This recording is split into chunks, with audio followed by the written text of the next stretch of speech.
মাকাই লাগাইছি, ভুট্টা লাগাইছি, ওই ভুট্টা বাড়িতে জল লাগাই দিছে, জল লাগাই দিয়ে এখন ভুট্টাটা পুরো এখানে অমনি একদম ইয়ে হয়ে গেছে, ফটো তুলানো আছে। যে হ্যাচারির বিষাক্ত জলে আমরা ফসল চাষ করতে পারছি না।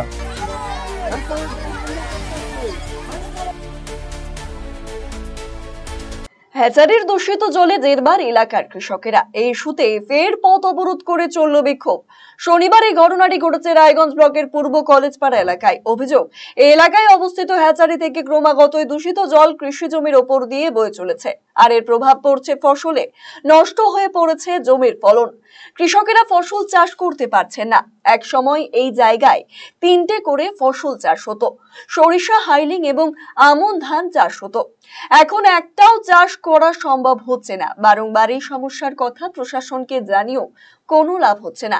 এরই প্রতিবাদে এদিন তাহিপুর ব্রিজের কাছে পথ অবরোধ করে তারা বিক্ষোভ দেখান।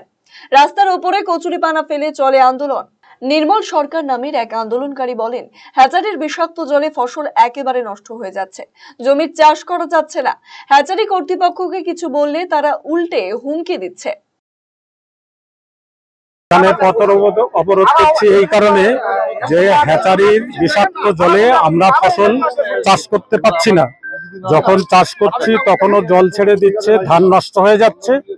তারপরে যখন পাকছে আবার জল ছেড়ে দিচ্ছে, সমস্ত ধান জলে নষ্ট হয়ে যাচ্ছে।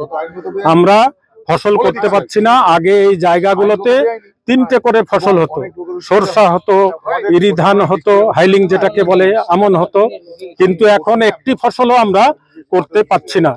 ওনারা বললেন যে আপনি আল বেঁধে যান, রাত্রিবেলায় আমি ছেড়ে দেব জল, কি করতে পারেন আপনি করবেন। সুতরাং এই প্রভাব খাটিয়ে এবং অর্থের গরম দেখিয়ে আমাদের কৃষকদের পথে বসিয়েছে। কবিতা বর্মন নামের এক আন্দোলনকারী বলেন, অন্যের জমি লিজ নিয়ে তিনি ভুট্টা চাষ করছিলেন। এরই মধ্যে হ্যাচারির দূষিত জলে ভুট্টা নষ্ট হয়ে গেছে।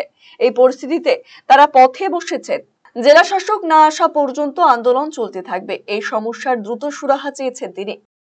করতেছি যে আমাদের অসুবিধা হয়, হ্যাচারি জল ছাড়ে এই যে কত মানুষের, আমাদের জমিতে আমরা মানুষের জমি করতেছি, মানুষের জমি করে আমরা মাকাই লাগাইছি, ভুট্টা লাগাইছি, ওই ভুট্টা বাড়িতে জল লাগাই দিছে, জল লাগাই দিয়ে এখন ভুট্টাটা পুরো এখানে অমনি একদম ইয়ে হয়ে গেছে, ফটো তুলানো আছে।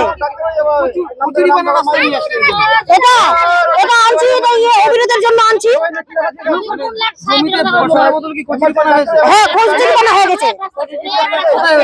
কোথায় আছে জমি বাড়িগুলো? দেখেন না আপনারা, দেখেন না, চোখের সামনেই আছে তো কচুরিপানা।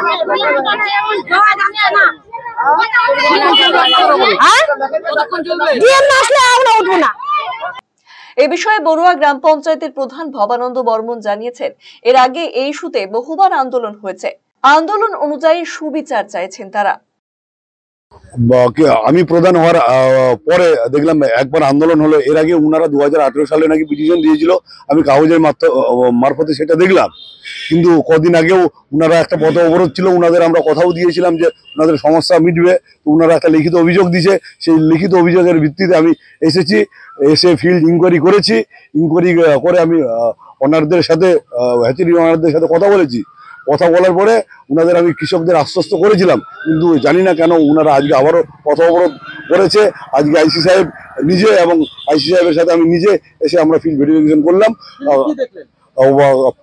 যেটা আইসি সাহেব দেখলো যে যেদিক দিয়ে ওদের পাইপলাইন যেভাবে করা থাকে, যেভাবে জল ছাড়া আছে, প্রতিটি নথি করা রয়েছে। আইসি সাহেব নিজেও নথি করেছে, সেগুলো নথি করা রয়েছে। আইনত যেটা ব্যবস্থা নেওয়ার আইন, সেটা নিশ্চিতভাবে দায়িত্ব নিয়ে বলছি, সেটা সঠিক আইনি সঠিক বিচারই হবে। আরসিটিভি সংবাদ, রায়গঞ্জ। রায়গঞ্জবাসীদের জন্য সুখবর, যারা দীর্ঘদিন ধরে পেটের সমস্যায় ভুগছেন তাদের জন্য রায়গঞ্জ দিশারিতে আসছেন ব্যাঙ্গালোরের প্রখ্যাত গ্যাস্ট্রোএন্টারোলজিস্ট ডাক্তার ইরশাদ আলী, HMD, DNB। এখন থেকে প্রতি মাসে নির্দিষ্ট দিনে ডাক্তারবাবুকে দেখাতে আজই যোগাযোগ করুন দিশারি হেলথ কেয়ার, উকিলপাড়া, রায়গঞ্জ শাখায়। যোগাযোগ করুন 7477785509 এই নম্বরে এবং 7477785512 এই নম্বরে।